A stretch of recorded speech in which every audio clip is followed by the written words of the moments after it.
네, 촛불안성연대 8월 4주 시평 시간입니다. 우리 방송 제목은 시사 한방.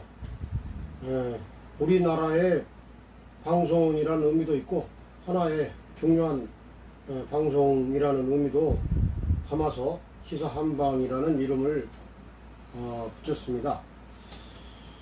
지금 이제 방송을 아까 이제 앞서서 본 방송에 앞서서 우리 저 위원장님이 조금 이쪽으로 오시면 좋을 것 같은데 아니 정영훈 대표님이 왜냐면은 화면이 조금 더 그 뒤로 해서 이제 아니면은 저기 막 우리 조금만 그쪽 됐습니다. 됐습니다. 조금만 더 이쪽으로 오시고 가운데 그렇지 좋습니다. 동작이 좀 실제하고 조금 좋습니다. 느리네. 어쨌거나 지금 이제 실시간 방송하면서 이제 채팅창에 올라오는 그런 메시지도 있어요. 예. 그 답변도 해주시고요. 저도 이제 오늘 이걸 조금 뭐 자주 볼 수는 없겠지만은 좀 보고서 또 특별히 중요한 의미가 있는 거는 또 말씀을 나누도록 하겠습니다. 하여튼 저 시청자 여러분께서도 채팅으로 참여해 주시고 의견이라든가 질문이라든가 이런 걸 남겨주시면은 좋겠습니다. 네, 오늘 이제 방송의 전체 제목은 경건희 정권과 민주당 전당대회 그리고 그 이후 이렇게 큰 제목을 잡았습니다. 경건희 정권이라고 붙인 거는 지금 경정권이라고 이제 보통 말을 하는데 지금 김건희가 하는 그런 여러 가지 짓을 보거나 또 대통령 선거 전에 그 이용수 기자던가요? 그 기자하고의 이야기에서 이명수 기자. 이명수, 영수가 이명수 기자죠. 이명수. 네네. 서울의 소리. 그분하고 이야기를 하면서 분명히 말이죠. 내가 대통령이 되면 뭐 그만둔다라든가 이런 이야기를 해서 마치 자기가 이제 대통령이 되는 것처럼 그 이야기를 했고 그게 실제로 이면적으로는 얼굴은 이제 윤석열이었지만 이면에서는 이 김건희가 사실상 대통령이 되고자 하는 그런 역할을 했다. 그걸 잘 알 수가 있어요. 그리고 지금 윤석열이 대통령이 된 뒤에도 역시 아주 대통령 이상의 역할을 뒤에서 지금 다 하고 있다. 양두구육이라는 말을 뭐 일반적으로는 양의 얼굴에 개 고기 이런 뜻으로 이제 그냥 쓰는데 말하자면 이제 이 경우에는 윤석열이 양의 얼굴을 하는 역할이었고 실제로는 이제 개고기의 역할은 이제 김건희가 했다는 그런 그 비유를 쓸 수도 있지 않을까 이런 생각을 해서 오늘 저 경건희 정권과 민주당 전당대회 그리고 그 이후에 대해서 이야기해 보고자 합니다. 첫 번째 이제 경건희 정권과 민주당의 이제 과거에 대해서 아까 이야기를 좀 나누긴 하던데 지금 여러분도 이걸 그러니까 자료로 좀 가지고 있어야 되거든요. 선생님 내가 우리 저 톡방에다가 이 메시지들을 다 올렸잖아요. 오늘 나누고자 하는 거. 봤습니다. 그걸 이제 봐가면서 이제 자연스럽게 이야기하면 좋은데 그걸 열어서 보셔도 좋겠고요. 나는 지금 화면으로 이제 노트북으로 이제 봐가면서 하는데 그 경정권의 그러니까 경정권이 등장하기 전엔 경건희 정권이라고 볼 수는 없었고 경정권 전에 이제 검찰총장에서부터 검찰총장 임명에서부터 천방 여러 가지 뭐 조국 장관에 대한 수사, 그리고 거기에 대한 민주당 문 대통령의 어떤 그런 부분에 대해서 좀 이야기를 좀 해주십시오. 말씀하시겠습니까? 지금 제가 이거 잠시 보느라고요. 제가 이제 다시 이제 말씀드리면 이제 경정권 정확하게. 예, 예. 전이라고 하는 거는 그러니까 네. 이제 그거를 이제 봐가면서 그 관련된 이야기를 이제 하자는 차원이고, 그러니까 경정권 전에 어떻게 해서 이제 그 윤석열이 대통령급으로까지 이제 부각되었나 그 과정을 좀 핵심적으로 이제 이야기해보자. 오늘 뭐 그 일반적으로 대부분 사실들은 알려져서 오늘 이제 방송에서도 아주 그 핵심적인 것만 이제, 그래서 이제 나는 이제 그 검찰총장 임명으로부터 이제 어쨌든 그 경정권은 시작될 수 있었다. 그리고 이제 그게 김건희와 장모의 그 사기 행각, 그리고 부정축제. 그 김건희나 장모는 사실은 그 김건희는 뭐 경력이나 학력이나 논문이나 이런 부분에서 허위 조장 뭐 이런 것을 했는데, 그게 포괄적으로는 사기입니다. 사기 행각이고, 장모는 또 다른 사람들을 끌어들여 가지고 돈을 많이 취한 다음에는 그 같이 했던 정대택 같은 사람을 오히려 죄인으로 몰아가지고 구속을 시키고, 이러한 그 사기와 부정축제, 그리고 그런 죄에 대해서 면죄부를 받고 또 뒤집어 씌우고, 이런 것들이 다 이제 윤석열 그 검찰총장도 되기 전부터 윤석열 검찰의 배후가 이제 작용한 것이었고, 이제 그러한 어떤 검찰을 개혁하고자 하는 이제 조국 장관은 사실은 조국 장관 개인이 아니고 민주당 정부, 그리고 문재인 정부의 그 검찰 개혁에 대한 대표자로서 임명된 사람이고, 그 책임을 지고 이제 앞장선 사람입니다. 거기에 대해서 이제 도륙이 막 이루어졌는데, 말로 할 수 없을 정도로 지금까지도 이제 그 정경심 교수님은 감옥을 살고 있고, 그렇게 병이 심하고, 그럼에도 불구하고 그 석방 가석방 같은 것도 안 하고 말이죠. 이런 상황에 있는데, 거기에 대한 민주당이나 문 대통령의 어떤 대응이라는 것은 매우 미약했다. 그런 거는 민주당의 정체성을 상실을 할 정도였다. 민주당은 그야말로 이 민주주의와 정의와 개혁과 이러한 어떤 진보와 이런 것의 그 대표 정당이라면, 김대중 대통령 이래로 그렇게 민주주의와 정의를 위해서는 목숨을 걸고 싸우는 그런 그 정통이 있는 정당인데, 지금 윤석열 검찰총장 이후에 검찰개혁 앞장선 조국 장관을 도륙하는 과정에서 거기에 대한 대응이 너무나 미약한 것은 그야말로 그런 전통적인 민주당의 정체성을 상실하는 수준이었다. 나는 이렇게 이제 진단을 하고, 그래도 그때 그 총선을 조국 장관 후에 이제 그 총선이 있었는데, 그래도 국민들이, 진보적인 민주 시민들이 이 민주당을 절대 다수당을 만들어 줬어요. 그러한 부당한 어떤 것을 바로 잡는 힘을 주느라고 그게 역사적으로 이제 있었다고 봐야 되고, 그 당시에는 또 이제 추미애 장관이 그 법무장관으로서 검찰 개혁을 해서 나라를 바로 세우고자 하는 역할을 했었습니다.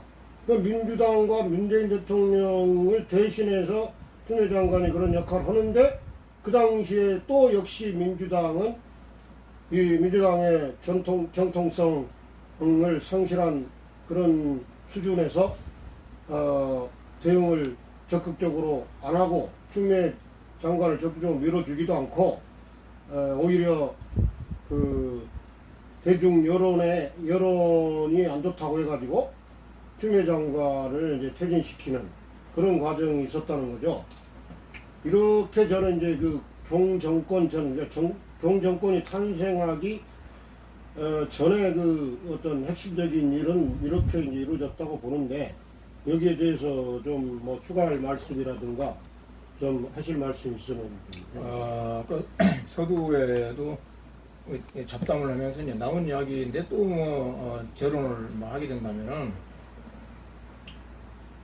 그 조국 그 법무부 장관이 임명되고 윤석열 총장이 임명되고 한 그때까지는 정말 민주당이 아주 찬란한 그러한 시기였죠. 그래서 윤석열과 조국을 통해서 검찰 개혁도 이루고 정말 반듯한 나라를 만들려고 하는 이제 꿈은 있었는데, 그 꿈을 실현하려고 하는 구체적인 전략이 없었다. 또 실력이 없었다.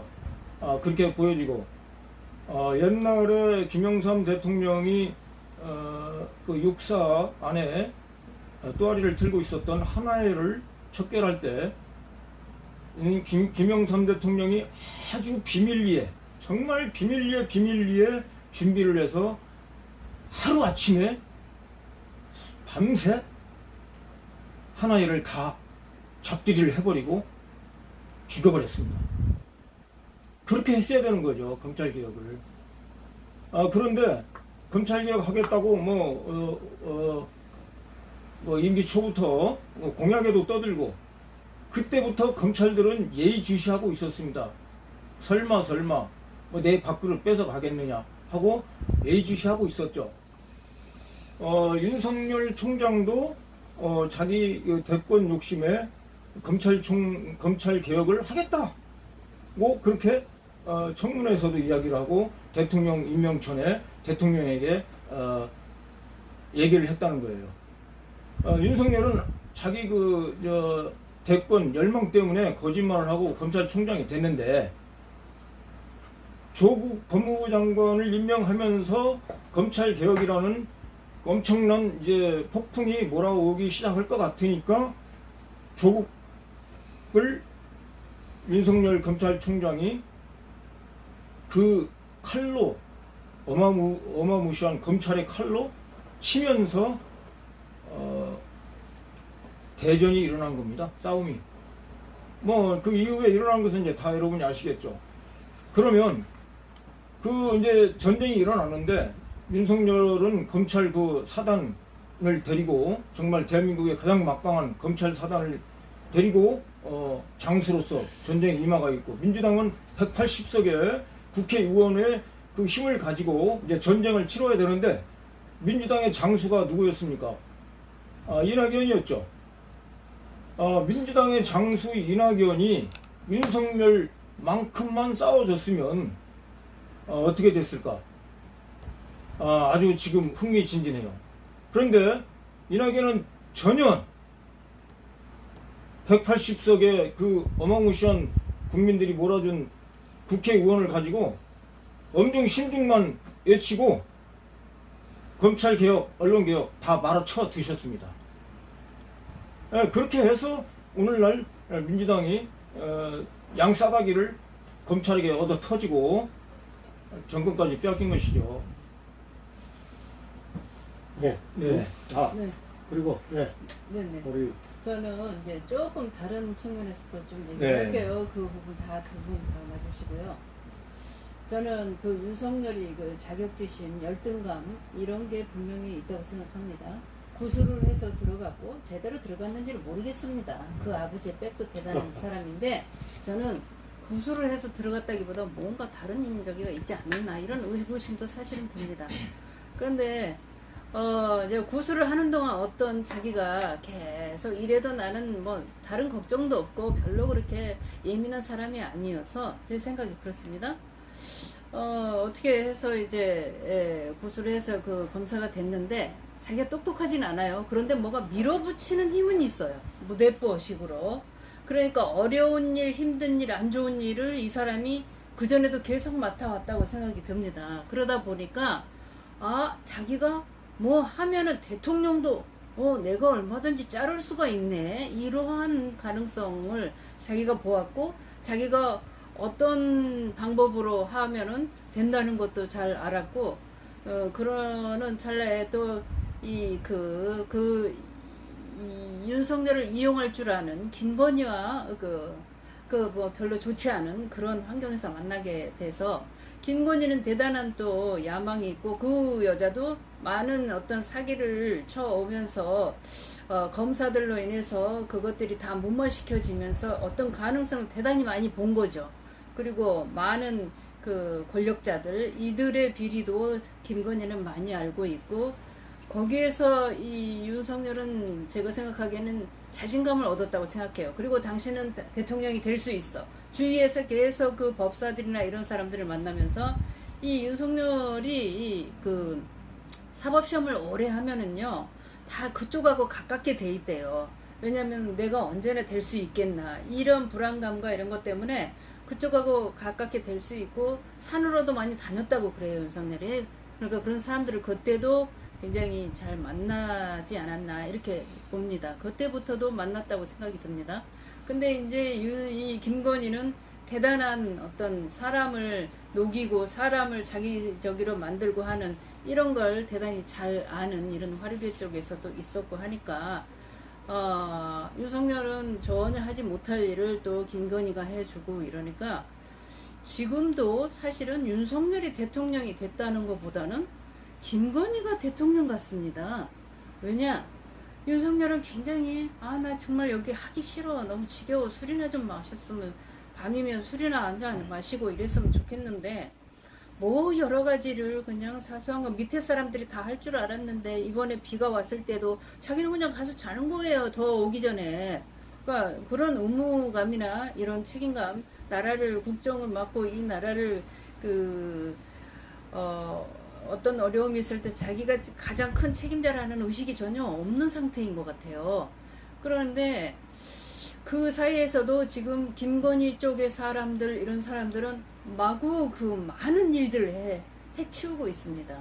뭐 어디 술이라든가 공사라든가 자기네 대통령 궁을 만드는데 뭐 여러 가지 이 사업 쪽에 있어서, 그리고 청와대 그 나중에 사람들을 또 말씀하시고 하여튼 여기까지 지금 이제 경 정권 전 이런 이야기를 했고요.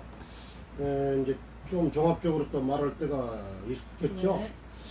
자, 이제 그 경건희 정권, 이제 아까는 건희 정권은 아니고 이제 경정권 등장 전 이야기였는데, 이제 경건희 정권이라고 할 만한 이 정권의 등장 과정에 대해서 좀 이야기를 해보고자 합니다. 저는 이제 결국은 한마디로 경건희 정권이 등장하는 과정에서는 검찰 권력이 절대적으로 이면적인 역할을 했다. 그러니까 사람들은 또, 그리고 또 국민당도 그런 식으로 그 이야기를 하는데, 문재인 정부의 검찰이었으니까 문재인 정부를 위해서 뭐 역할을 했지 않느냐, 그런 식으로 이야기를 해요. 그런데 문재인 정부의 검찰이지만 검찰의 독립성을 내세워서 특히 윤석열 검찰총장은 완전히 그 문재인 정부에 반하는 그런 입장을 취했었단 말이죠. 그리고 이제 검찰총장을 그만두고 대통령 후보가 되었을 때도 그 검찰 권력은 이면적으로 윤석열 대통령 만들기에 참여를 했다. 물론 그 추미애 장관이라든가 이런 법무부 장관이 이 박범계 장관이라니 인사조치를 많이 했어요. 그래서 수뇌부들은 많이 이제 문재인 정부에 적어도 반하는 그런 사람들은 아닌, 그래도 그 문재인 정부의 민주주의와 어떤 정의를 추구하는 그런 정신에 부응하고자 하는 이제 사람들이었는데, 검찰 조직 2,000명이 넘는 이제 검찰 조직에 실제적인 수사들은 검사들이 하는 거고, 그 검사들 대부분은 다 기득권, 검찰 기득권 수구 그 수호에 그 앞장서는 그런 사람들이었기 때문에, 문재인 정부 하에 검찰은 문재인 정부에 도움이 되지 않았고, 또 그 문재인 정부를 이어받을 이재명 후보 쪽에 대해서 전혀 뭔가 공정한 그런 역할을 하지 않았다. 거기에서 이제 이 사람들의 이 착오가 좀 많이 있어요. 많은 사람들이 문재인 정부의 검찰이고, 그러니까 문재인 정부의 뜻에 따라서 수사를 하지 않았느냐, 이런 식으로 말하는데, 실제 내막을 보면은 그런 배경 때문에 그렇게 되지 않는다, 이걸 분명히 말해야 되고, 그 과정에서 이제 결정적으로 검찰 권력은 윤석열의 그 본인과 부인과 장모, 그리고 측근 중에서는 한동훈, 손준성, 김웅, 이런 사람들이 이제 그 윤석열 대통령 만들기에 결정적인 역할을 했다고 볼 수 있는데, 그들이 그 과정에서 저지른 범죄 같은 거를 검찰의 특권을 이용해서 다 무마를 해버렸고, 그게 무마가 됨으로 해서 윤석열은 이제 대통령이 되는데 지장이 없어졌다는 것입니다. 그리고 이제 민주당의 경우는 내부 경선 당시에 이재명 후보에 대해서 부당한 중상모략이 있었어요. 그거는 가히 이적행위라고 할 만한 수준이었다. 그러면서 또 그 당시에 이제 주류였던 이제 친문을 그 자처하는, 친문을 표방하는 사람들이 이제 친이낙연 쪽으로 간 사람들이 있고, 다시 이제 친명, 그 친문 쪽에서도 양심적이고 정의감 있고 그러한 사람들은 친이재명, 친명 쪽으로 많이 갔습니다. 원래는 다 이제 친문 범위에 있다가, 그랬는데 이제 거기서 친이낙연으로 간 사람들, 그러면서 반이재명 세력이 된 사람들이 내부 총질을 하고, 그로 인해서 분열이 막 일어나고, 그럼으로써 결국은 경건이 정권이 만들어졌다. 그 과정에서 24만 표가 더 많았다. 그러니까 윤석열 그 말도 안 되는 그런 윤석열 후보가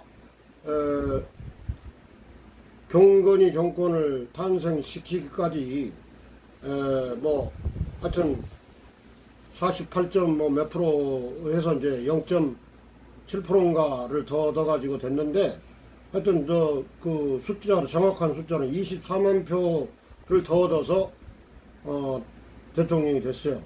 그 24만 표라는 것은 어디에서든지 나올 수 있어요. 어느 서울의 강남의 한 구에서도 그 나오는 거고, 호남의 15% 지지 속에도 그게 들어있고, 또 친이낙연을 하다가 반이재명 전선을 펴면서 윤석열 쪽으로 붙어버린 그런 사람들이 또 23만 명을 구성하고 있을 것이다. 그러한 어디 굉장히 아주 불합리한 그런 상황 속에서 경건이 정권이 등장했다는 데 대해서 개탄을 금치 못한다. 저의 생각은 그러합니다. 또 여러분 생각은 어떠신지요? 아까 검찰이 뭐 문재인 정부의 검찰인데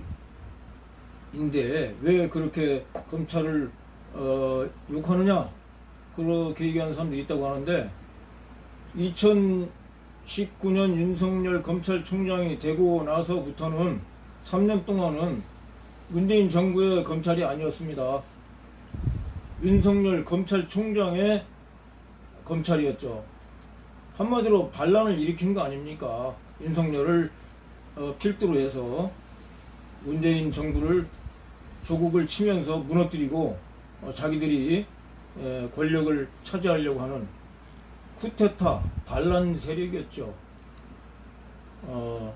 그걸 뭐 문재인 정부 하에 있었던 검찰 아니냐 그렇게 얘기하는 것은 한마디로 궤변이죠, 궤변. 너무 통탄스럽습니다. 제가 일주일 전에 뉴스를 하나 봤는데 OECD 그 경제협력개발 국가 그 기구에서 각 나라의 OECD 국가의 각 나라의 실질 문맹률을 조사를 해봤더니 대한민국이 실질 문맹률이 75%랍니다. 75%. 그래서 4명 중에 3명이 실질 문맹률인데, 실질 문맹률이란 것은 뭐냐? 글을 읽고 이 글에서 정확한 의미를 얻어내지 못한다는 것이 실질 문맹률입니다. 글자만 안다는 것이죠. 이게 문장을 읽고 해독을 못하는 거예요. 무슨 이야기를 하는 것인지를 알지 못하는 거예요. 대한민국이 OECD 국가에서 또 꼴찌랍니다. 예, 난 놀래버렸어요. 아니, 우리나라가 그 글자 그 문맹률은 1%라면 1%, 99%가 글자를 안 돼요. 우리나라 한글 안 갑니다. 세계에서 이런 나라가 없죠. 예, 글자를 모르는 국민 1%밖에 없는 나라는 우리나라밖에 없습니다. 최고입니다. 또 대학 입학률이 80%, 70%예요. 20대, 30대 대학 입학률이 세계 최고죠. 그런데 어떻게 실질 문맹률이 세계 최고 꼴찌가 됩니까? 75%. 모순이 아닙니까? 이거 정말 분석해 봐야 될 일입니다.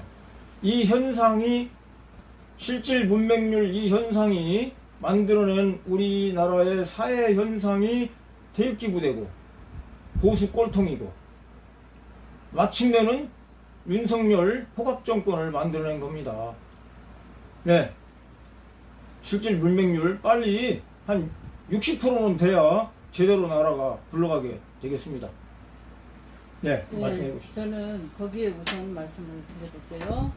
지금 그 정도로 문맹이다. 이거는 무슨 말을 해도 자기네가 한 군데서 들은 것만 그걸로 그냥 주구장창 평생을 가면서 그 말만 믿고 살아가는 사람들이 그 정도다. 이런 뜻이라고 좀 느껴집니다. 그게 결국은 친일 일본에서 해방되면서 거기에서 제대로 해방되지 못했고 미국이 와서 또 그 이제 미국식 사고방식으로 해야 되는 이런 입장에서 빨갱이 또는 공산주의 뭐 이 물리치자 이것과 그리고 이제 박정희 시대의 그 개발 논리 요거에서 서로 왜곡이 일어나서 한 사람을 믿으면은 계속 그 사람들은 거기에 젖어서 막 박정희는 어쨌든 우리를 먹고 살게 했어. 그러니까 우리는 영원히 이 공화당이야. 저쪽 당이야. 그리고 이쪽에서 어느 정도는 또 우리나라가 좀 그 당시에 지식인들 좀 합리적이고 일본과 미국에 대해서 우리를 갈라놓고 했다라는 이런 것을 제대로 아는 사람들은 또 이제 진보라 하는데 이쪽은 또 빨갱이다. 이제 서로 이 이념 논리로 사람을 바보로 만들었다. 그래서 우리가 아직까지 그 고통을 아직도 겪고 있다. 그래서 이게 바보가 됐고 이게 벗어나질 못한다. 제가 그 말씀에 대해서 간략하게 이 시청자분들이 좀 알기 쉽게 말씀해 드릴게요. 왜 오늘날에 이런 혼란스러운 빨갱이 보수 꼴통 이야기가 난무하면서 국론이 찢어지고 갈기갈기 분열되느냐. 이 근원은 이승만에게 있습니다. 이승만 대통령이 친일파를 데리고 나라를 건국을 했고 48년도에 반민특위가 설치가 됐지 않습니까?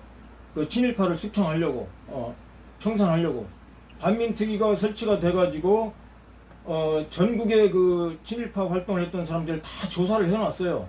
조사를 하고 그 중에 한 10,000명 정도를 대거 숙청을 하든지 이제 사형을 하든지 그런 계획이 있었어요. 그런데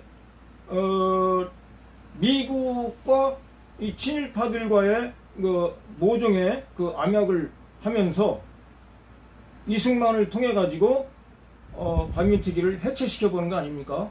하루 아침에 경찰을 동원해 가지고 다 내쫓아 버리고 다 구속시켜 버리고 반민특위 의원들을.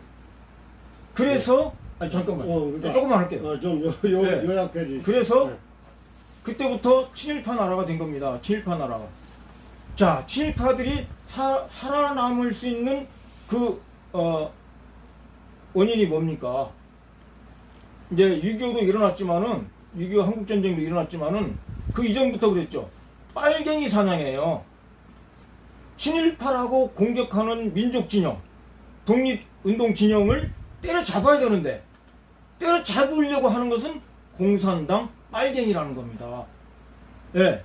친일파가 자기들이 살아나기 위해서 만들어낸 낱말, 도구가 공산당 빨갱이, 그게 오늘날까지 밀려와서 좌파가 된 겁니다. 그걸 좀 국민들이 제대로 좀 인식해 주십시오. 그래서 친일파, 공산당 빨갱이, 좌파 얘기하는 사람들은 다 친일파 그 후손들입니다. 저는 그렇게 생각합니다. 후손이 아니더라도 거기에 세뇌된 진짜 좀비, 아바타, 형편없는 인간들입니다. 그걸 알아봐 주십시오. 네, 지금 아주 열이 납니다. 네, 근본적인 근본을 알아야 모든 게 풀리니까. 그런데 오늘 이제 또 갑자기 주제에서 주제에서 이제 근본적인 이야기까지 다 하기는 어렵고, 그러나 지금 아니, 어쨌든 근본을 알아야 지금 모든 게 실처럼 당연하죠. 풀려나가니까. 당연한데 이제 이렇게 시간을 최소화 이제 하면서 이제 해야 되는 상황에서 아주 중요한 말씀을 하셨어요. 윤석열 정권을 탄생시킨 그 수구 보수 세력의 뿌리랄까 배경에 대해서 이제 이야기를 하셨고, 이야기하다 보니까 이제 상당히 또 흥분도 하시고 그러셨는데, 저는 정말 최고로 그 혁혁한 공을, 윤석열이 대통령이 되도록 혁혁한 공을 밑바탕에서 작업을 한 사람들이 여시제, 그 홍석현 그쪽 계열하고 이 보수 방송들하고 그들이 한패가 돼서 보수 이- 뭐요? 장성? 보수 장성? 보수 방송, 보수 방송. 언론들, 방송. 방송. 수구 언론들, 네. 보수 언론들하고 결국은 거기에 홍석현이 있는 거 아닙니까? 중앙일보가 맨 처음에 그 홍석현이 그 윤과 만났잖아요. 그 술을 마시고 어디 가서 그때 이후로 바로 이 보수 그 유튜버들 있잖아요. 말도 안 되는 그 불량배들 같은 그 유튜버들을 그 윤석열이 잡자고 했던, 윤석열이 박근혜 감옥에 가두고 자기네 보수 정권 쪽의 사람들을 한 200명을 그 수사를 해서 뭐 가뒀대나 그렇다고 그래요. 그 변희재 씨의 말에 의하고는 확실히 몰랐어요. 그런데 그거를 며칠 만에 얘네들을 다 돌려 세웠다고 합니다.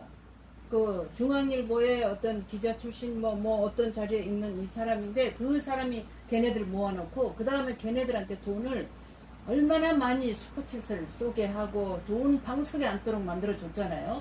그러면서 얘네들이 박근혜, 윤석열 죽이자 했던 사람들이 다 돈이면 다 같이 돌아섭니다. 걔네는 돈이면. 거기에서 지금 이 정권이 나온 거예요. 그래서 이제 얘네들한테, 이 정권한테 원하는 게 이쪽 애들을 그만큼 잡아달라 이러는데, 지금 스스로 자기네가 무너지고 있는 중입니다. 어디에서 뭐 어떤 죄라도 다 잡아서 하고 싶어 하는데, 지금은 이제 최종적으로 이명박이를 잡으면은 자기네가 그 언론 그 지지율이 올라갈 것이다 생각하고 문재인 이재명을 잡아달라 그랬는데 문재인은 안 될 것 같고, 이재명을 잡는데 이제 가까이 오고 있는 중이다. 그런데 그들이 저쪽에 그 쓸만한 인물이 전혀 없어요. 그러니까 이제 그러면은 쓸만한 인물들이 없으면 이 내각제로 간다고 해요. 그래서 서로 자기네끼리 그냥 우리끼리 그냥 서로 나눠먹고 이쪽에 저 무슨 일 있으면 이쪽에 가고 이런 식으로 지금 그 과정에 있는 거라고 봐야 되는데 우리가 네. 이거 제대로 잡아내야 됩니다. 예, 예. 지금 그 하여튼 주제를 큰 주제가 있고 이제 그걸 다시 이제 세 챕터 정도로 지금 나눠가지고 진행을 이제 하고 있는 중인데 이제 그 첫 번째 챕터 이야기를 이제 그렇게 마무리하고 이제는 이 본격적으로 이제 경건이 정권이 등장해서 오늘날까지 이루어지는 현상 그리고 이제 그에 대한 민주당의 또 현재의 모습 이런 이야기를 이제 하고자 하는데 먼저 이제 경건이 정권이 등장해서 벌어진 일들은 뭐 너무너무 많아 다 말할 수는 없고 저로서는 이제 맨 먼저 이제 청와대를 부정하고 청와대를 매우 부정적으로 이렇게 하면서 청와대 원래 공약에도 들어있지 않았고 국민들이 요구하지도 않았는데 청와대를 국민들에게 돌려준다고 하면서 이면적으로는 이 청와대를 자기가 들어가면은 윤석열 경건이 정권이 청와대 들어가면은 이제 큰 변이 생길 것으로 이제 그 무속에서도 이제 이야기된 부분이 작용했다고 보는데 그래가지고는 그러한 청와대 아주 그야말로 신성 아주 중요한 요지였던 청와대 모든 것이 갖춰졌던 청와대를 매우 부정적으로 평가하면서 지금 청와대가 쓰레기장처럼 지금 변하는 상황이 되었다고 하는데 어쨌든 그런 일이 있었고 그 청와대에 안 들어가는 대신에 이제 국방부와 외교부 장관의 공관을 저는 강탈했다고 봅니다. 강제로 뭐 빼앗은 꼴이죠. 그게 뭐 그쪽에서 자발적으로 내놓겠다고 했습니까? 대통령이 된 사람이 내놓으라 하니까 내놓은 거지. 그게 대통령이니까 그거를 막을 수 없었지만 현실적으로 그러나 그건 강탈 수준이었다. 그리고 지금 현재 이제 그 자리에 용산 대통령실 줄여서 용대실이라고 이제 할 수가 있는데 용대실 지금 현재 용대실은 강점한 자리다. 강제로 점령 일제 강점기라고 하는데 이 거의 뭐 강점이라고 봐야 돼요. 이런 모습을 보였던 것은 바로 스스로가 청와대의 주인이 될 수 있는 될 자격이 없다는 것을 스스로 드러낸 것이고 무속적인 사고에 의존한다는 걸 보여주기도 했고 그것이 바로 국기문란의 시작이었다. 그 윤석열 또는 경건이 정권은 5년 길어봐야 5년이지만은 대한민국은 영원하다. 그러면 이 국기라고 하는 것은 대한민국의 그러한 그 정체성이라든가 그 기세라든가 그런 거를 의미하는데 바로 이 국기문란의 시작이 바로 그거였다. 그리고 또 다 알다시피 공사 과정에서 사적으로 이제 다 진행을 하고 있어요.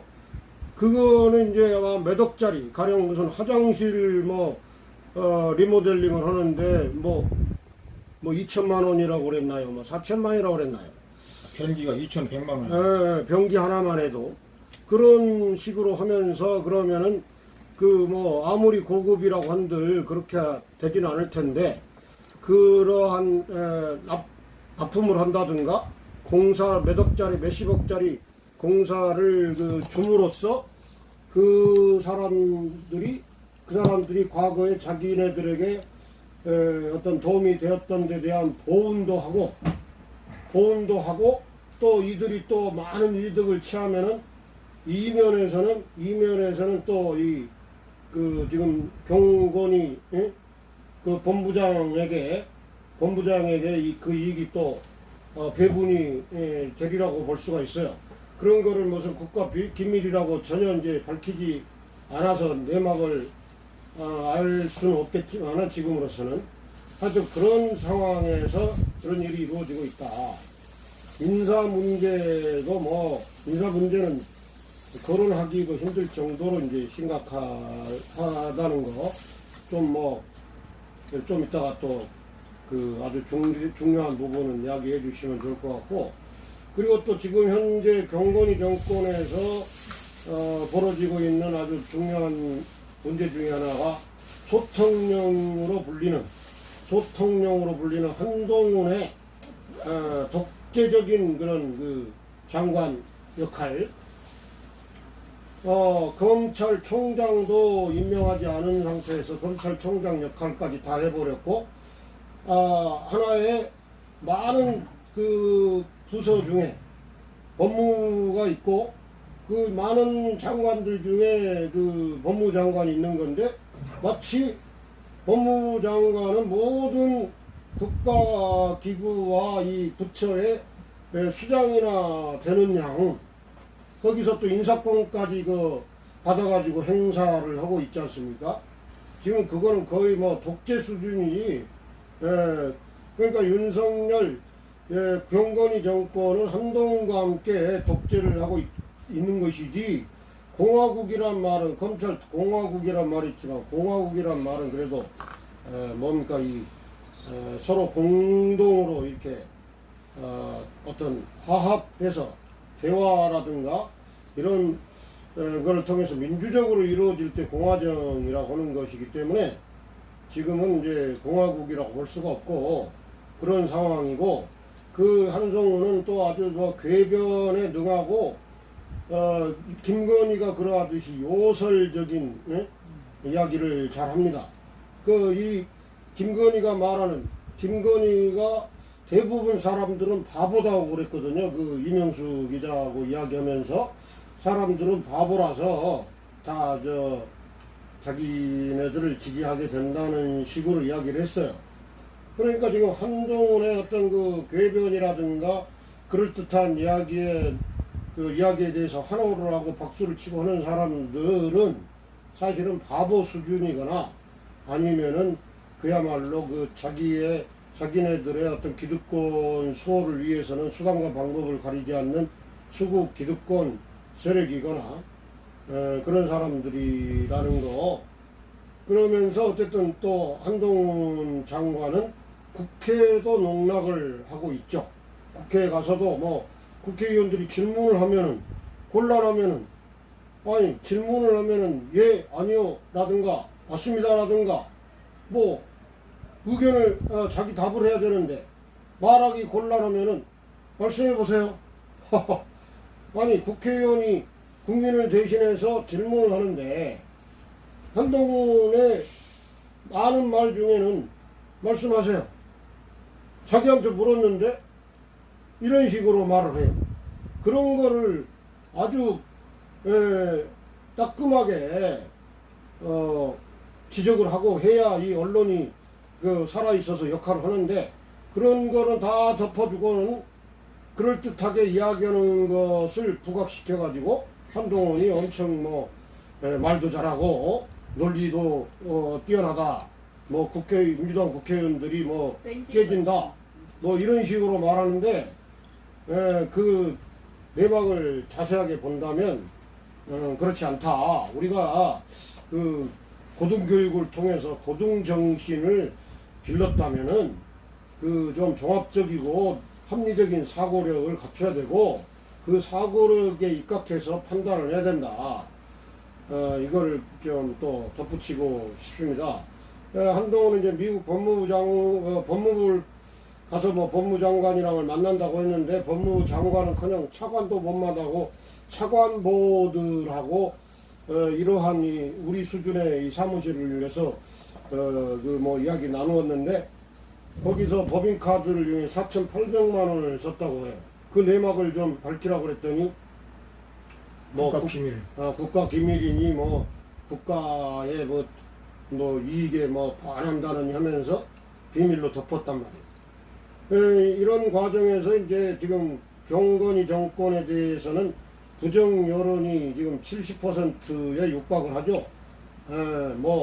오르락 조금씩 오르락 내리지만 이 수구 기득권 세력들이 조금 더 결집을 해가지고 뭐 30% 넘기도 하지만은 기본적으로는 지금 30% 긍정 여론이 뭐 이하이고 부정 여론이 그 2배가 넘는다는 것이 현실이다.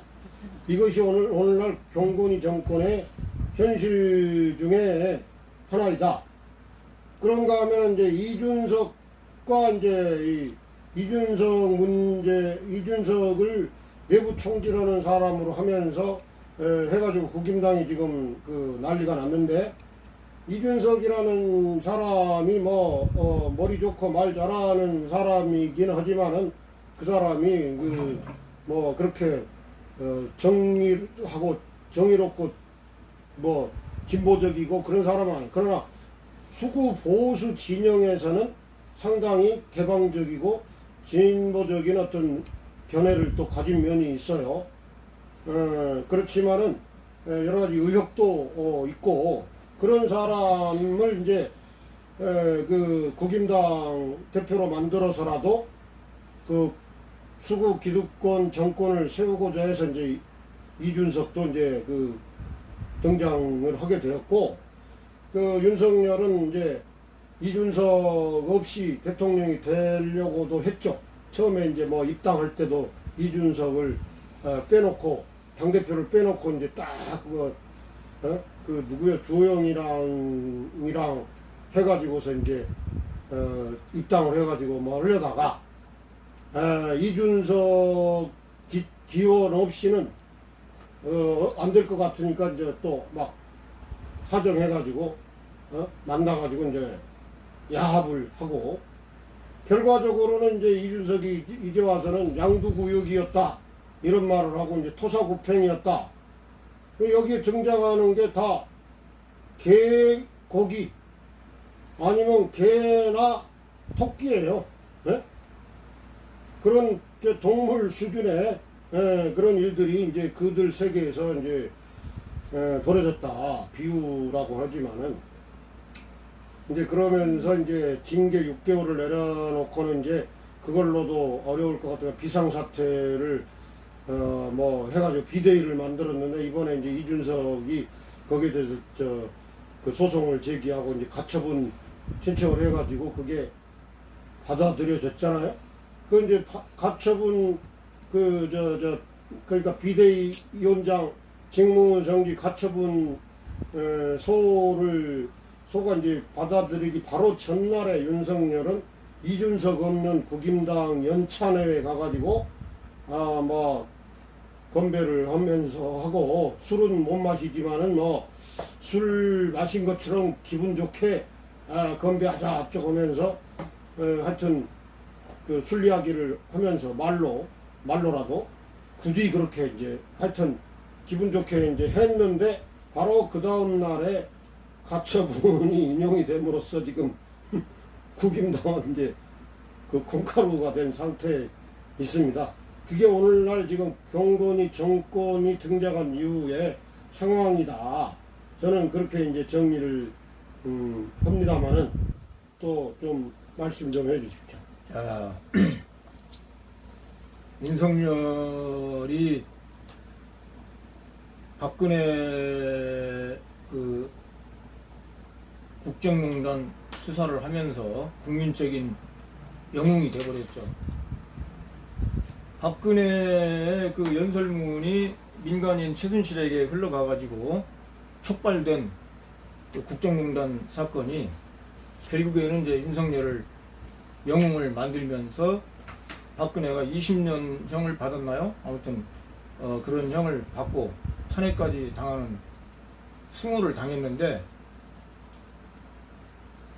그때 모든 국민이 그랬을 겁니다. 윤석열은 야 진짜 뭐 원리 원칙이 충실하고 뭐 공정과 상식이 뭐 확실하고 뭐 공직 복무 그 지침이 뭐 아주 그냥 충실한, 야 그런 진짜 사람이구나 막 저도 그렇게 생각했어요. 언제까지 윤석열 검찰총장 돼서 조국을 7대 시기 전까지. 전까지는. 예, 그렇게 알았어요.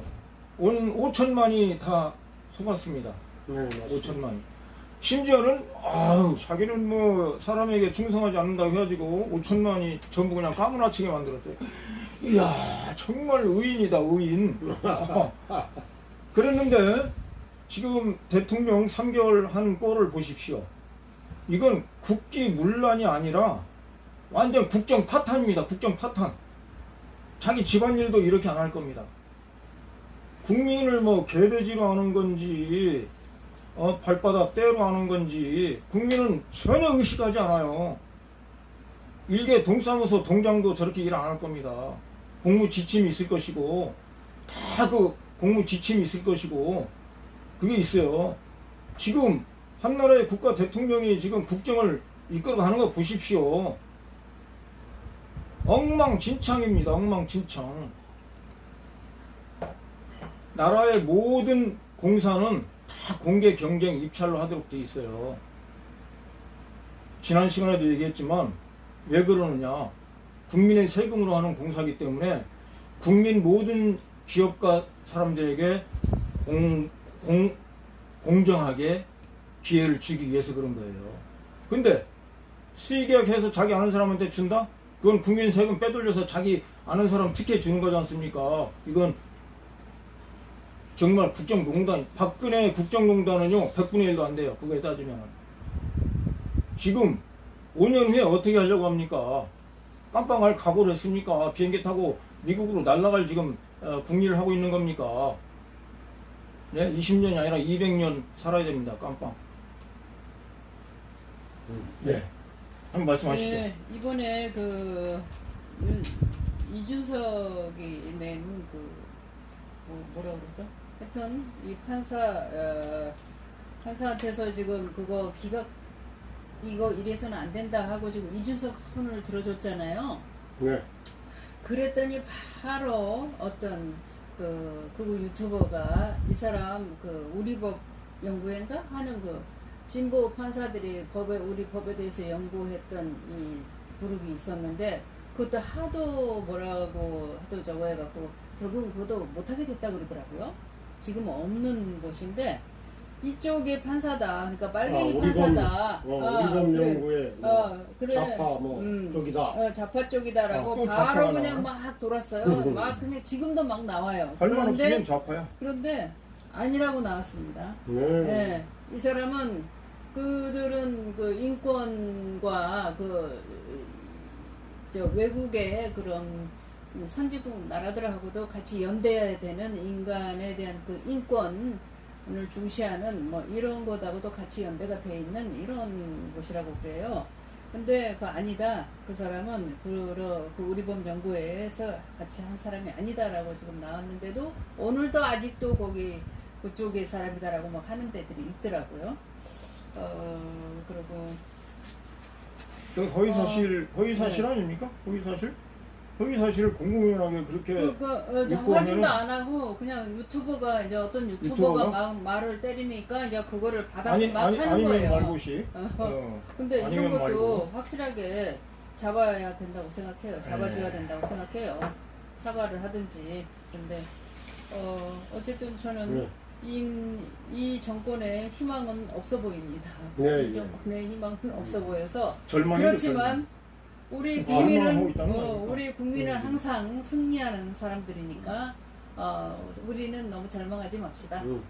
이제 전망에 대한 이야기를 이제 그 다음에 또 이제 할 예정이니까 네. 지금 이야기 속에서 이제 가령 지금 윤석열 용대실 공사나 그 관저 공사에 있어서 이제 사적으로 뭐 하고 인사도 뭐 사적인 관계 아버지의 윤석열 친구의 아들이라든가 뭐 또 김건희의 뭐 사무실 무슨 관련자라든가 뭐 이런 그런 사람들이 이제 다 사적으로 이제 연결되어 있고 대통령 취임식 때에도 뭐 사적인 인물들이 이제 뭔가 이 아주 그 민주시민 자격도 없는 그런 불량한 인간들도 많이 거기에 참석 초대되고 그랬는데 요지에 하여튼 그랬는데 그런 지적을 하면은 민주당 문재인 정부에서도 사적 채용을 했다. 뭐 고민정의 경우도 사적 채용 아니냐. 뭐 공모했느냐. 뭐 이런 식의 지적을 해요. 사실은 이게 비교가 안 됩니다. 이게 문재인 정부에서 물론 모든 그런 인사나 이런 거를 다 그 공모라든가 이런 걸로 하지는 않지만은 그러나 다 그래도 그 공신력이 있는 그런 어떤 개통을 통해서 그런 사람들 중에서 공적으로 어떤 능력이 있고 의식이 있고 그런 좋은 사람들을 고르느라고 사실은 하긴 한 거예요. 그런 것이지 무슨 완전히 지금 김건희나 윤석열처럼 그렇게 완전히 개인적 관계에서 이루어진 것은 거의 없다. 만약에 있었으면 진작에 그것이 문제가 됐을 텐데 그런 문제가 특별히 지적되질 않았어요. 왜 유난히 그때는 검찰이 이 윤석열 검찰이 문재인 정부를 겨냥해서 뭐라도 털려고 하던 상황에서 그렇게 시비할 만한 것이 있었으면 나왔을 텐데 그렇지 않다. 근데 지금에 와서 그와 똑같았다는 식으로 말하는 건 매우 잘못된 것이다.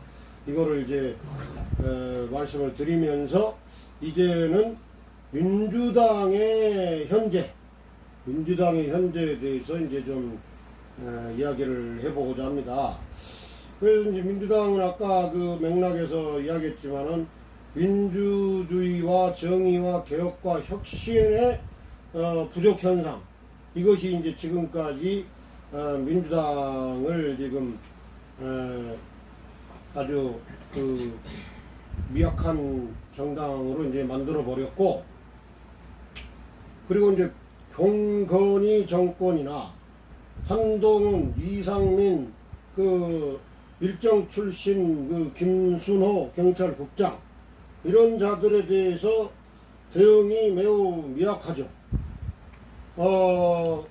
이번에 그나마 김건희 특검법인가를 김용민 의원이랑이 이제 제출을 했는데, 발의를 했는데, 거의 그게 통과될 가능성이 없다고 해요.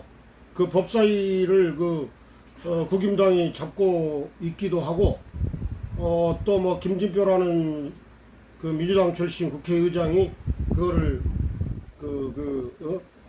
이렇게 상정하지도 않을 것으로 이제 봐서 매우 어려운데, 그러한 거를 그러니까 절대 다수의 민주당 의원들이 단결을 해가지고 그걸 제출을 하고 투쟁을 하면은 그 국회의장을 움직일 수도 있을 테고, 법사위도 이겨낼 수가 있을 텐데, 그런 역량이 너무 약하고, 그런 상황에서 적전 분열이나 하고 있다.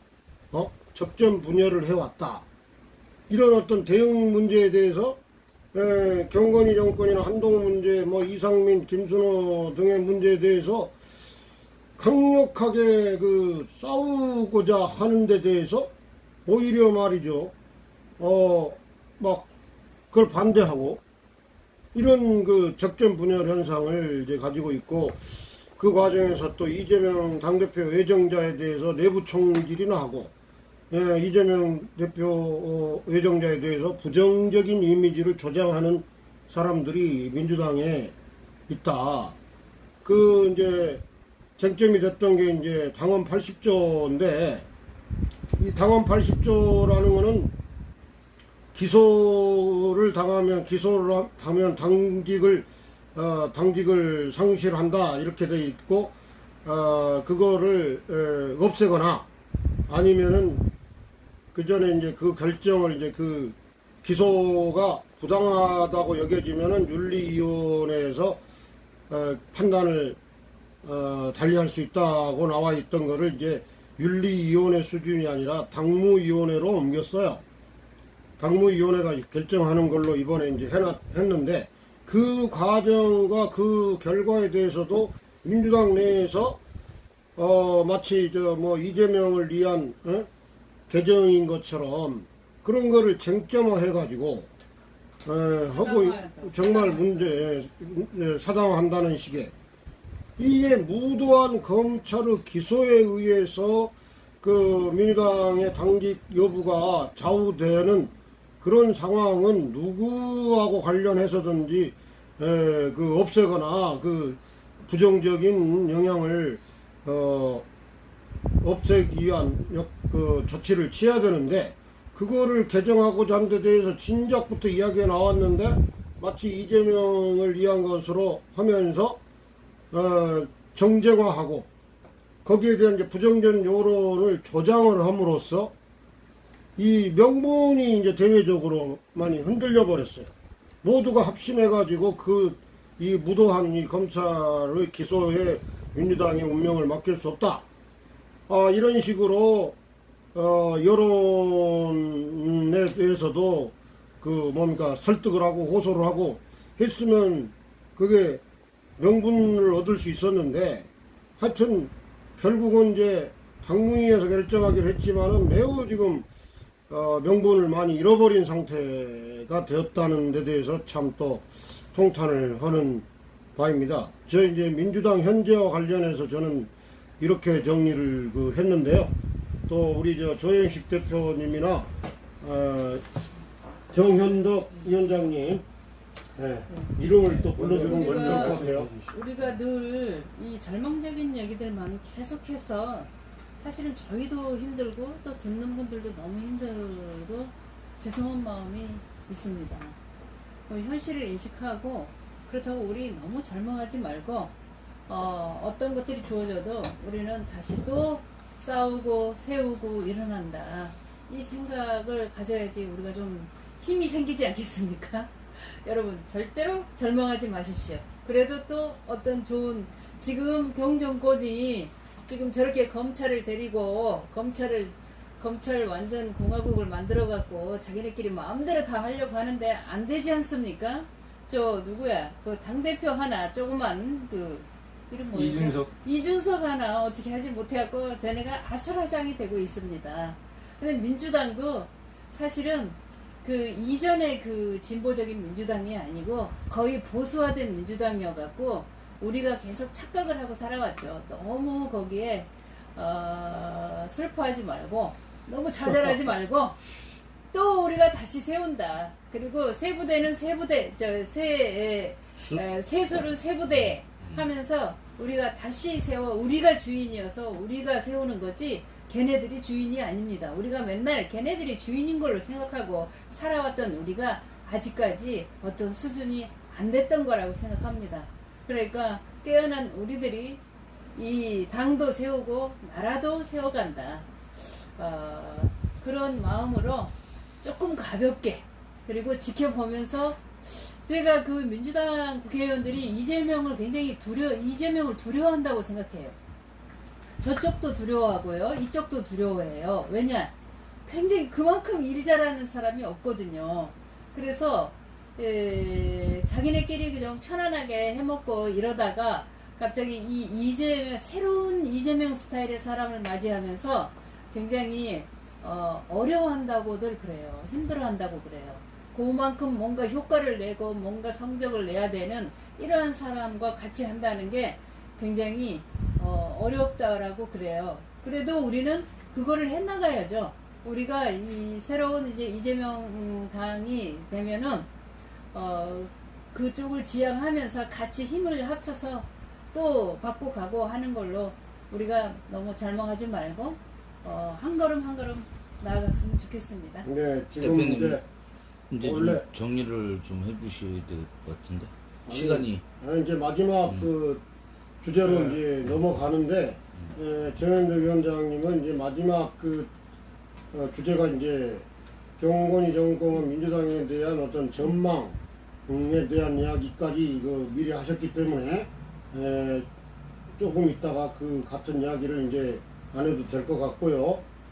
이제 마지막 주제로 이제 경건이 정권과 민주당 또는 민주진영의 어떤 희망 또는 전망 그러니까 경건이 정권에 대해서는 어떤 그 뭐랄까요, 전망 수준에서 이야기할 수 있겠고, 민주당과 관련해서는 이제 민주 진영의 어떤 그 방향, 희망 이런 부분이 이제 같이 이야기될 것 같습니다.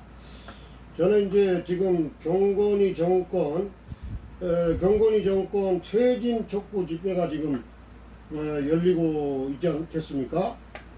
지금 매주 지금 토요일 날 6시에 청계광장에서 하는데, 거기에서 이제 김건희 특검, 윤석열 퇴진 이렇게 주장하고 있어요. 그걸 저는 이제 압축해서 경건희 정권 퇴진 촉구 집회다. 결국은 이제 그렇게 생각을 하고, 이것은 제2의 촛불혁명이다.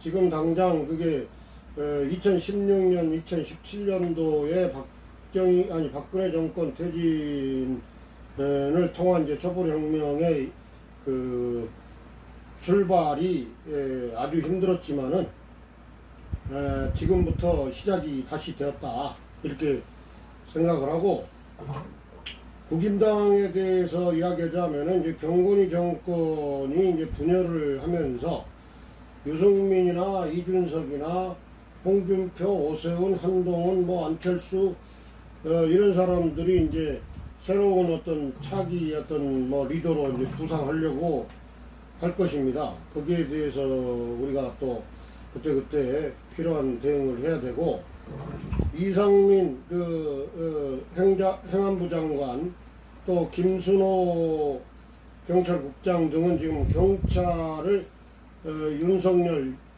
경건희 정권의 그 경찰로 만들어서 민주주의와 정의와 공정을 상실 빼앗고자 하는 데 대해서 그 음모를 저지하는 역할을 해야 된다. 우리가 이제 지금 할 일에 대해서, 앞으로 해야 될 일에 대해서 이제 말하자면, 그리고 지금 민주당 전당대가 이제 내일로서 이제 대단원에 막을 내리게 되는데, 그 이제 최고위원으로 예상되는 사람들은 이제 정청래, 고민정, 소영교, 박찬대, 장경태, 나 이제 송갑석 이렇게 이제, 그래서 그렇게 되는데, 이제 저기 개혁적인 최고위원으로 이제 정청래, 소영교, 박찬대, 장경태 이런 분들이 뽑히고, 좀 그렇지 못한 쪽으로 이제 고민정 의원이 이제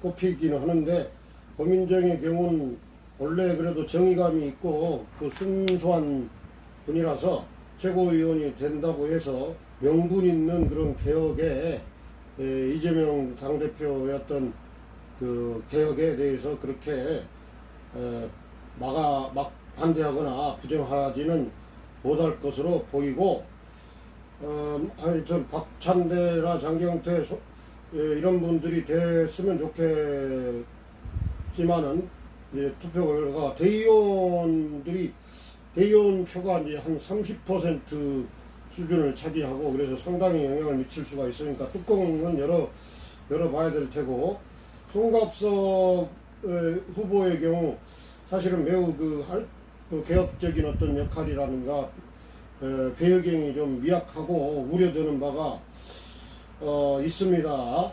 그러나 이제 어쨌든 이제 이후의 대응은 좀 생각해야 될 것 같고, 결론적으로는 앞으로 이제 이재명 개혁적인 당대표가 되고 혁신 최고위원회가 이제 구성이 되면, 민주당은 이제부터 승리하는 정당, 또 민주 진영을 성공하게 하는 그러한 역할을 해나갈 수 있을 것으로, 또 반드시 해나가야 된다는 점에서 우리가 또 함께 그런 성공을 위해서 노력해야 됐다, 이런 이제 말씀을 저는 드리고 싶습니다.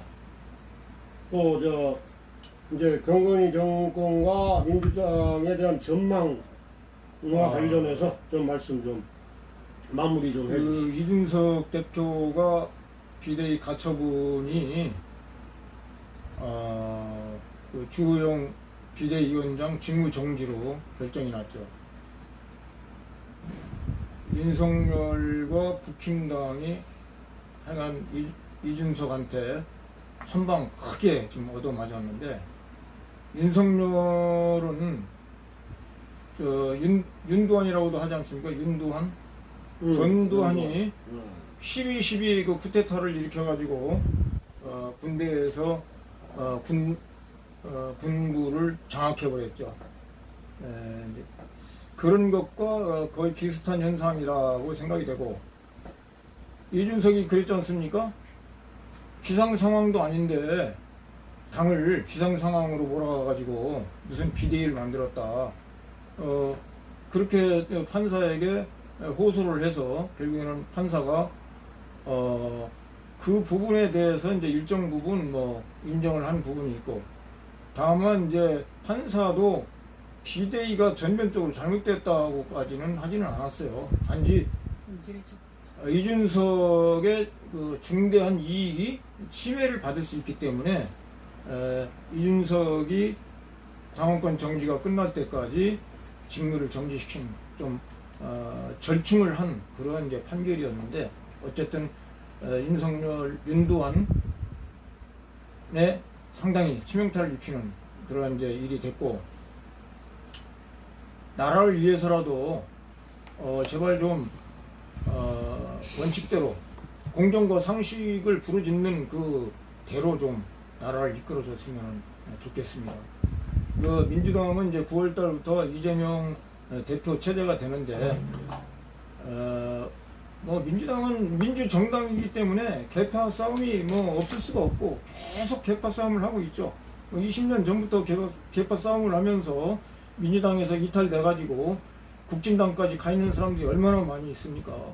뭐 김한길, 뭐 조경태는 또 10년 전부터 문재인을 얼마나 괴롭혔습니까? 괴롭힌 끝에 국진당에 가서 최고위원까지 하고, 아무튼 그런 참 힘든 과정을 거치면서 민주당이 지금 오고 있는데, 이재명 대표가 포용력을 좀 발휘해서 민주당 내 이낙연계도 좀 많이 좀 끌어안고 포섭하고 해서 큰 정당으로 함께 가는, 찢어지지 말고 분열되지 말고 정말 큰 길을 함께 가는, 뭐 그렇게 포용력을 발휘해도 김한길이나 뭐 주경태처럼 이탈되는 사람은 어쩔 수 없지만, 그러지 않은 사람들은 그 사사건건 서로 부딪히지 말고 서로 큰 입장에서 포용하고 가면서 이 폭주하는 윤석열 정부를 어쨌든 잘 견제해서 국민들이 피해 보지 않도록 해주시고, 윤석열 정부가 뭐 언제 이제 문을 닫을지 모르겠지만 그때를 위해서 정말 실력을 쌓고 준비해서 바로 재집권할 수 있는 그런 민주당이 되기를 바라겠습니다. 네. 또 저는 뭐 좀 덧붙이고, 아까 하신 말씀 말고 또 뭐 특별히 덧붙이고 싶은 앞으로 전망이나 뭐 희망과 관련해서. 예, 어쨌든 이제 내일이 좀 기대가 됩니다. 이제 이재명님이 당대표가 되시면 훨씬 더 나아지리라고 생각합니다. 굉장히 어려운 과정을 끝없이 견뎌온 분 아닙니까? 그런 분들이 포용력도 있고 진실성도 있고 또 사람들한테 먹히는 법이죠. 처음에 자기네들과 다르기 때문에 굉장히 이질적인 반응을 너무 많이 해왔는데, 저는 그것도 잘 버텨내고 잘 견뎌내고 이끌어 갈 거라고 믿고요. 우리들이 끝없는 그 박수를 보내고요, 응원을 보내고요. 우리 같이 보시는 이 시청자 여러분들 마음을 좀 가볍게 하고 너무 무겁지 않게, 너무 힘들지 말았으면 좋겠습니다. 조금 가볍게 해서 즐겁게 계속 나가자고요. 그래야지 오래 하고 끝까지 가고 이깁니다. 그리고 너무 뭔가를 증오하지 말고요. 네, 감사합니다. 예. 지금 이제 우리 주제 토론은 다 이제 마무리가 됐고, 여기 지금 채팅창에 굉장히 많은 분들이 이제 글을 많이 올렸어요. 이제 지금 시청자가 지금은 많지는 않지만은 다 소개하기는 이제 어렵겠는데, 김복수 시민께서는 문재인 대통령의 가장 큰 실책은 이낙연, 윤석열을 기용한 것이다. 또 RYU라는 분은 의리 없는 놈, 들꽃바람 분께서는 조중동만 보고 정치가 아니라 종치를 했다, 이런 말씀인 것 같아요. 이렇게 또 뭐 개혁과 거리가 먼 사람, 그동안 수박들이 가면 쓰고 우롱한 데 대해서 당원들이 화가 났다, 벌써 막 이런 좋은 의견들이 이제 굉장히 많고, 낙엽은 이제 호남에서도 인기가 없다, 아구똥이라는 분께서 그런 말씀을 하셨고, 들꽃바람께서는 낙지파 지들이 민주당 마음대로 해먹을 수 있다고 자신을 했었다. 하여튼 이런 많은 이제 메시지를 올리셨는데, 다는 소개를 못하고 이제 마지막 부분으로 가서 뭐 찰리정이라는 분은 이승만이 미국 기독교 뒷배 힘 받아서 독립군 말살했다, 이런 또 지적도 하셨고요. 아오이츠카사라는 분은 대상 이재명 낭만은 이낙연의 정치 공작이다, 이렇게 하고 이제 내각제 아우라는 분이랑 이제 내각제 반대, 지금 이제 내각제 이야기가 지금 마치 이제 개헌, 그러니까 김진표 국회의장에 대해로부터 그런 이런 이야기가 나오고, 뭐 윤석열이 합의한다, 좋은 의견이다, 뭐 이렇게 반응을 했다고 하는데, 앞으로는 이제 그러한 반개혁적인 내각제 저지 투쟁도 필요한 상황이 오지 않을까, 이런 상황을 참고를 하면서, 와우라는 분께서는 이렇게 똑똑한 구족자들이 많아서 세상에 배울 점이 많다. 그리고 국임 찰리정께서 국민당 쓰레기들은 단합이 잘 되는데 민주당 각자 도생에 미치겠다, 이런 또 지적도 하셨어요. 1시간 뒤 집회 개최, 청계광장 윤석열 퇴진 집회 가자, 영산 미친 멧돼지 누가 좀 잡아요. 하여튼 이런 식의 메시지들이 올라왔군요. 감사합니다. 하여튼 감사드리고, 하여튼 우리 촛불안성연대 활동에 있어서 이제 우리 약자와의 TV 김성배 위원장께서 우리 방송을 지원해 주시고, 우리 또 단체의 방송위원장님이시기도 합니다. 이제 이 유튜브 방송 이름은 독립적으로 쓰고 있지만, 하여튼 우리의 또 방송이기도 하기 때문에 우리 촛불안성연대에 대해서도 관심과 성원을 부탁드리고, 약자와의 동행 TV에 대해서도 많은 관심과 성원을 부탁드리겠습니다. 마지막으로 지난번에 한번 방송을 통해서 소개를 했는데, 이문정 검사가 쓰신 계속 가보겠습니다, 이 책을 이제 이번에 이제 구입을 해가지고 지금 받았어요. 그래서 중요한 부분들을 쭉 읽었는데, 하여튼 지금 검찰 개혁의 희망은 지금 이문정 검사와 같은 그런 소수의 검사에게 있고, 이분들이 제 역할을 할 수 있는 시대를 만들어야 된다, 이걸 말씀드리고, 이문정 검사가 줄기차게 중시하는 것은 검사 선서, 검사들 자신들이 만든 검사 선서, 이거를 금과 옥조처럼 검사들은 이미 자기네들이 선서로 만들어 놓고 내팽개친 검사 선서, 국가와 국민의 불을 받고 공의 대표자로서 정의와 인권을 바로 세우고 범죄로부터 이웃과 공동체를 지키는 막중한 사명을 부여받았다. 불의의 어둠을 걷어내는 용기 있는 검사, 힘없고 소외된 사람들을 돌보는 따뜻한 검사, 오로지 진실만을 따라가는 공평한 검사, 스스로에게 더 엄격한 바른 검사로서 본신의 힘을 다해 국민을 섬기고 국가에 봉사할 것을 명예를 걸고 굳게 단위합니다. 이 검사 선서인데 이 정신을 가지고 검사 역할을 하는 분은 임은정 검사라든가 박은정 검사 몇몇 분들이다. 이 검사들을 지켜내고 이분들이 검찰의 중심이 되는 것이 바로 대한민국의 길이고 우리의 희망이다. 이런 말씀을 드리면서 오늘 방송을 마치겠습니다. 감사합니다. 우리 전체 인사 한번 해주시죠. 자, 수고하셨습니다. 감사합니다. 예, 수고하셨습니다. 고맙습니다.